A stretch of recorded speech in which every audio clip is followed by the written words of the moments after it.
O Evangelho segundo o Espiritismo, capítulo 23, itens de 1 a 3, odiar pai e mãe. Meus irmãos, neste capítulo, Kardec se propõe a explicar algumas passagens do Novo Testamento nas quais as palavras de Jesus nos parecem estranhas, contrastantes com sua amorosidade e bondade extremas. Kardec nos aponta 3 possibilidades para essas ocorrências. Ou elas não foram pronunciadas, ou não foram fielmente transcritas quando os evangelhos foram redigidos 20, 50 anos depois dos ensinamentos do Cristo, ou ainda tiveram o seu sentido alterado nas inúmeras traduções que foram feitas ao longo do tempo. No caso analisado hoje, não é nem um pouco verossímil que Jesus tenha sugerido que para ser seu discípulo seria necessário odiar pai, mãe, cônjuges, filhos, se considerarmos o sentido que hoje atribuímos ao verbo odiar. Como poderia Jesus pregar o amor ao próximo e exigir o repúdio aos familiares? Assim, sabendo que este não era o sentido original dessas palavras, nós devemos procurar o significado dessa mensagem. A dúvida se dissolve quando entendemos que o termo odiar em hebreu significava também amar menos ou não amar tanto, e desse jeito as palavras de Jesus ficam perfeitamente de acordo com sua doutrina, lembrando que o maior mandamento que ele nos deu foi o amar a Deus sobre todas as coisas e ao próximo como a si mesmo.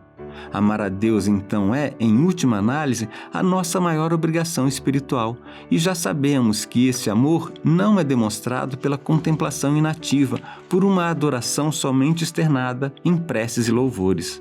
Amar a Deus de verdade significa amar a cada um de nossos irmãos, ampliando os nossos laços de fraternidade. E se devemos amar a todos, o que dizer então daqueles que estão mais próximos de nós, os pais, as mães, os cônjuges, filhos? A esses então devemos nos doar da forma mais intensa possível, sabendo que são esses os espíritos com quem temos o maior grau de compromisso, mas sem deixarmos de estender esse amor aos demais, especialmente aos mais carentes.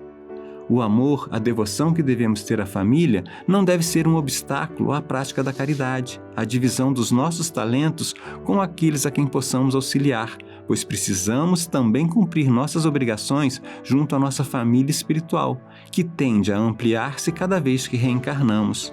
Essa família espiritual agrupa-se no plano espiritual por afinidade de gostos e pendores, conforme nos esclarecem as perguntas 291 e seguintes de O Livro dos Espíritos. E lá, na vida espiritual, só persistem os verdadeiros laços entre os seres, que são aqueles estabelecidos pelo amor. Os laços entre os familiares consanguíneos que não tenham esse componente ou aqueles que não tenham sido formados, perdendo a oportunidade de entendimento oferecida pela reencarnação, não se perpetuarão após a vida material e necessitarão de novas experiências conjuntas em vidas futuras. Assim, amemos os nossos familiares, dediquemos nosso amor a eles, busquemos o entendimento, especialmente com aqueles familiares mais difíceis, exercitando a empatia, procurando entender o lado deles e sejamos tolerantes, lembrando que também nós temos nossas imperfeições. E ainda meditemos se talvez não seja necessário muito mais tolerância deles para conosco do que no sentido inverso. E vamos a uma mensagem que está no livro Caminhamos Juntos, pelo espírito Camilo Chaves, psicografado por Giva Teixeira Oliveira. Tolerância. A tolerância é virtude muito esquecida pelas criaturas. Bem sentida e vivida, entretanto, produz os melhores frutos em nosso favor. Procura, pois, tolerar o filho rebelde, o marido inconsciente, a companheira doente, o colega difícil, o chefe impulsivo, o serviçal relapso, o próximo ignorante, o vizinho complicado e o aluno desatento. Ninguém jamais se arrependerá de tolerar, perdoar e esquecer o mal. A vida no mundo seria mais harmoniosa e agradável se todos quisessem suportar um pouco mais o semelhante de trato áspero e o familiar desequilibrado.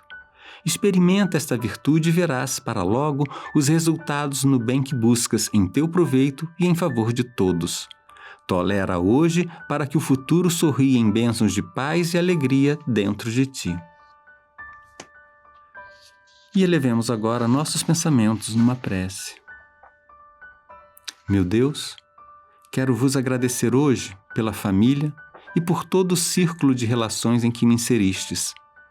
Sei ser este o local adequado para que eu venha desenvolver os dons e virtudes que me aproximarão de vós, a bondade, a caridade, a capacidade de perdoar.